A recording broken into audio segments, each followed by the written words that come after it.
magutom na ngayon. Magsasaing tayo ng walang gamit na kaldero. Ito lang ang gagamitin natin guys. Patong bagakay, ito ang kawayan. Hindi totoo yan. Bola lang yan.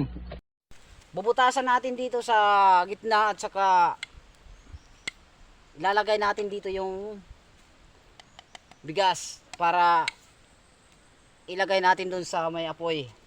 At tayo magsaing kasi wala tayong kaldero. Ito lang po gagawin natin guys. Butasan natin tulad ng pagbutas ko kagabi doon sa aray. Butas na po. Alas man ang bunga mo, ha? Nakakagigil ka. Ganito lang po guys. Butasan mo ng konti at saka kunin mo yung pinagbutasan mo at saka punasan mo ng maigi para masarap ang pagkakaluto ng inyong bigas at saka patapos mamaya ay kakain na tayo. Lagyan natin dito ng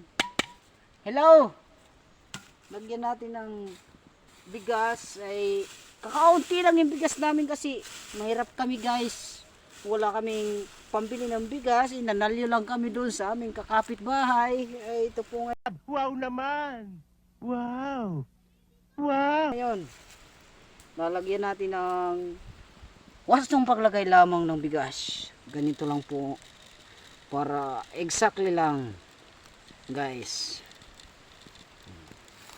Manood po kayo at i-subscribe mo nyo sa aming Facebook page, Hipapad Bangers according to your Agarwood. Ito po guys, tingnan nyo po, ang aming bigas ay galing lang dito sa amin, ay hindi galing sa ibang bansa, sa US pa to. Meng, tagal ah. Kanina pa. Kaya nga ang tagal eh. Kanina pa. Kaya nga ang tagal eh. Kanina ka pa eh, ha? Kanina ka pa. Ano kay nako. Ito guys, lagyan natin ng rice palay para tayo ay makakain kasi walang tayong kaldero. At saka mamaya pagkatapos ng malutong ayon saka natin ilagay ito kasi dalawa ay ito. Pagkatapos mo lagyan ng bigaws alay sabawan mo na para mamaya tayo ay magsikain wala tayong gulay mamaya manalyo na lang tayo. Di bali na magkulang, wag lang magsobra kasi pag magsobra talagang mahihilaw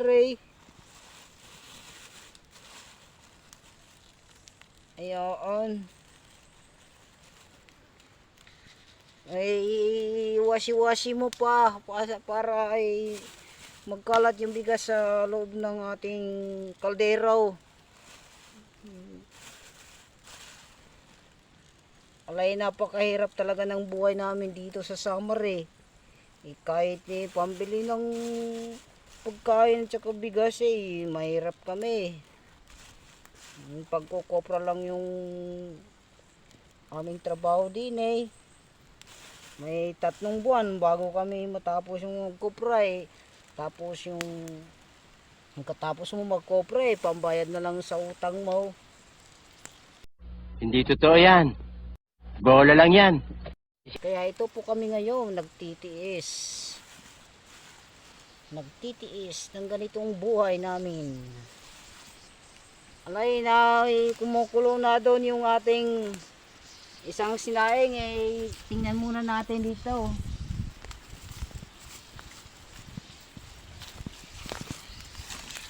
Alay, nalulutong na tayo parang malapit na maluto. Ito po guys yung ating kalderong isa ito. Pagkatapos niyan ay isa naman yung ating lalagay dyan para tayo ay magsikain na. At saka mamaya ay magagawa tayo ng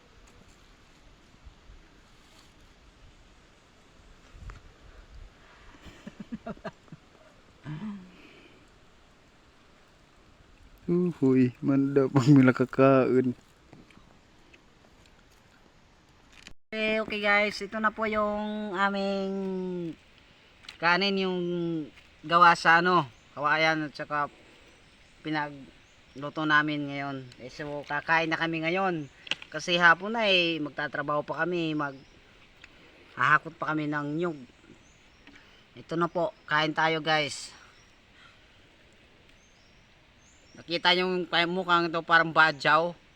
Kakain ng pinagsaing na salmon at saka